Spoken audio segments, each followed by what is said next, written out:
मुंबई महाराष्ट्र के नेहरू विज्ञान केंद्र में ऑस्ट्रेलियाज ग्रेट वाइल्ड नॉर्थ के विशेष प्रीमियर का आयोजन किया गया था, जिसके मुख्य अतिथि थे ऑस्ट्रेलिया की महावाणिज्य दूत श्री माजेल हिंद, ऑस्ट्रेलिया के उप वाणिज्य दूत श्री जोएल एडसेट और ऑस्ट्रेलिया की सार्वजनिक कूटनीति प्रबंधक श्री आलिया एलारिस।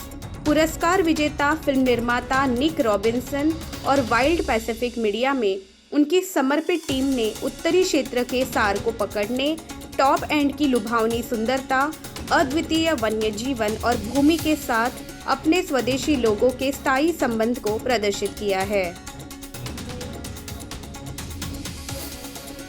फिल्म का विषय तो आपने जैसा बता ही दिया है कि ऑस्ट्रेलियाज ग्रेट वाइल्ड नॉर्थ। देखिए, पृथ्वी बहुत बड़ा है और पृथ्वी पे ऐसी ऐसी जगह है जो हम लोग जा भी नहीं सकते हैं और शायद कई जगह पे जाना ठीक भी नहीं लगता है।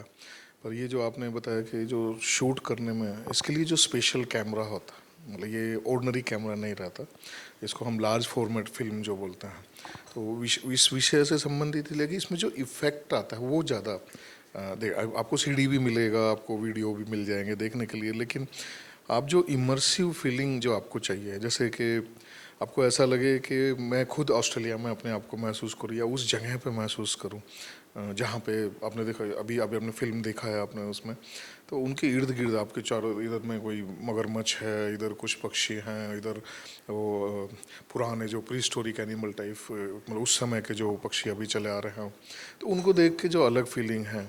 तो विषय एक तो यही है कि जंगल जो है इतने खूबसूरत हैं, उसमें इतने लोग इतना हारमोनी में रहते हैं एक दूसरे के साथ, और हम जहाँ पहुँचते हैं, मनुष्य जहाँ पहुँचता है ना, वहाँ पे सब गड़बड़ शुरू हो जाता है।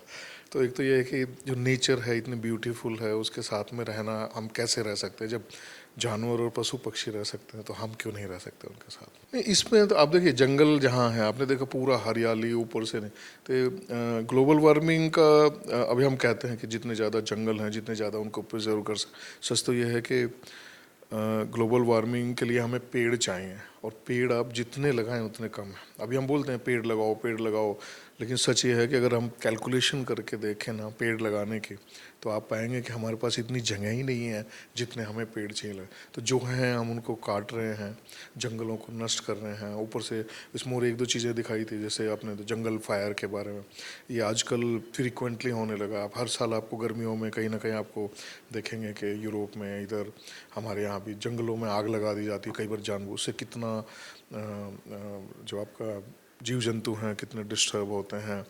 ये सब चीज़ें लोगों को मैसेज देने का एक तो ये है कि जंगल को बचाना है।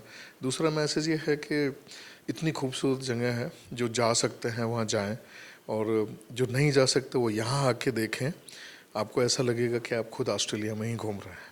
Well, the forest is centuries old, and the climate can be quite extreme in the Northern Territory, but it produces the most beautiful landscapes, the most beautiful rivers and waterfalls, and of course the most amazing creatures. As the students would have seen, our huge saltwater crocodiles are just magnificent creatures, and apart from people, which they're protected, they really don't have any predators, so they live for many, many years, as they said, up to 100 years, and grow to nearly 20 feet. So that's what the beautiful rainforest can produce, even though it's quite extreme weathers with extreme climates. In the dry season, the wet season, magnificent creatures are produced from that. Australia has excellent educational facilities, including from our schools through to our high schools, our universities, but also our vocational education, our technical colleges. There are educational opportunities, including in the services industry, for any career that the Indian students may wish to undertake. It is all there for them, and in any state or territory they would like to do it in. So we welcome them very, very much. They will get a beautiful opportunity to see Australia and get a great education.